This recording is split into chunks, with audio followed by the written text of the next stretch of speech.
Hello friends, welcome back. तो Indian market में FIIs लगातार सेलिंग कर रहे हैं। तो पिछले 10 दिन से एफआईआईज ने मैसिव सेलिंग करी है और अगर आप डाटा देखेंगे तो पिछले 10 दिन के अंदर ऑलमोस्ट 36,000 करोड़ की सेलिंग करी है।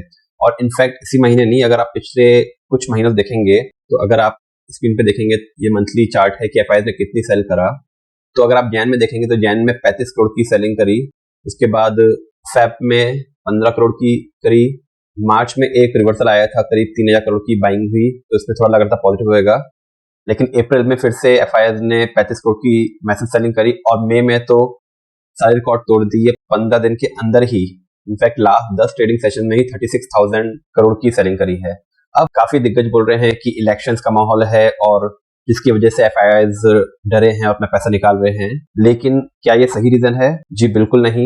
एफआईआईज का इंडिया से पैसा निकालने के रीजन कुछ और हैं। आइए डिकोड करते हैं इस एनालिसिस को और समझते हैं कि एफआईआईज इंडिया से पैसा क्यों निकाल रहे हैं। तो सबसे पहली बात, तो एफआईआईज का इंडियन मार्केट से पैसा निकालना इलेक्शंस का कोई भी कोरिलेशन नहीं बैठता है करंट एनालिसिस के हिसाब से। तो जहां एक तरफ एफआईआईज पैसा निकाल रहे हैं तो दूसरी तरफ डीआईआईज इक्विवेलेंट पैसा भी लगा रहे हैं। तो हमने देखा हर मंथ ऑन मंथ जब जब एफआईआईज ने सेलिंग करी है तो उसके अगेंस्ट में डीआईआईज ने अच्छी खासी खरीदारी करी है उसके अगेंस्ट में, जो मार्केट को एक सपोर्ट दे रहा है। लेकिन एचएनआईज और रिटेल इन्वेस्टर्स एक ऑब्जर्वेशन मोड में है कि वो समझ नहीं पा रहे हैं कि अब इस लाइफ टाइम हाई के पास मार्केट में जहां एफआईआई सेलिंग करें वहां पे हम अपने इन्वेस्टमेंट बढ़ाएं या नहीं बढ़ाएं। तो मई में खासकर पैसा निकालने का एक रीजन बोला जा रहा था कि लो टर्न आउट परसेंटेज है वोटिंग का इंडिया में, जिसकी वजह से प्रोबेबिलिटी बनती है कि गवर्नमेंट के अंदर कुछ चेंजेस हो सकते हैं। जितना स्ट्रेंथ मार्केट एक्सपेक्ट करा था उतनी सीटें नहीं मिलेंगी गवर्नमेंट को, लेकिन ये बिल्कुल भी नहीं है। आइए देखते हैं। तो अगर लास्ट एक मंथ की बात करेंगे तो इंडियन मार्केट ने 1.85% रिटर्न दिया है लास्ट एक मंथ के अंदर में। अब इसके कंपैरेटिवली देखते हैं कि बाकी मार्केट्स कैसे परफॉर्म कर रहे हैं। तो अगर हम यूएस का S&P इंडेक्स देखते हैं तो लास्ट एक मंथ के अंदर यूएस मार्केट ने 5.08% रिटर्न दिया है। तो आप ये सोचिए कि अगर एफआईआईज को अपने होम मार्केट के अंदर 5% रिटर्न मिल रहा हो तो वो दूसरे मार्केट में जाके इन्वेस्ट क्यों करेंगे जहां पे अंडर परफॉर्मेंस चल रही है एक महीने से। और दोस्तों, आगे बढ़ने से पहले अगर आपको कंटेंट अच्छा लग रहा है तो प्लीज लाइक एंड सब्सक्राइब। और मार्केट ने मैक्सिमम 1% रिटर्न दिया है।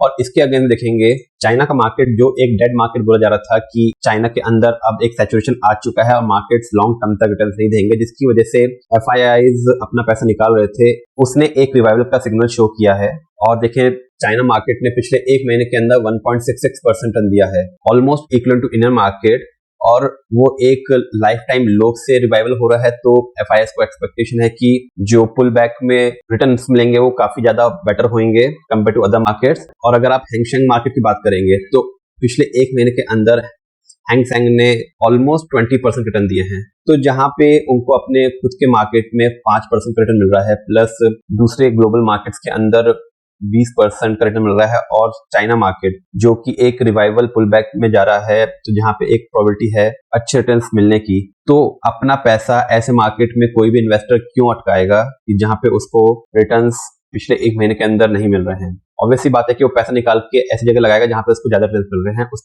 टाइम फ्रेम में। तो ये एक रीजन है कि ग्लोबल मार्केट परफॉर्म कर रहे हैं और हमारा इंडियन मार्केट परफॉर्म नहीं कर पा रहा है पिछले एक महीने से, जिसकी वजह से मई में मैसिव सेलिंग आई है।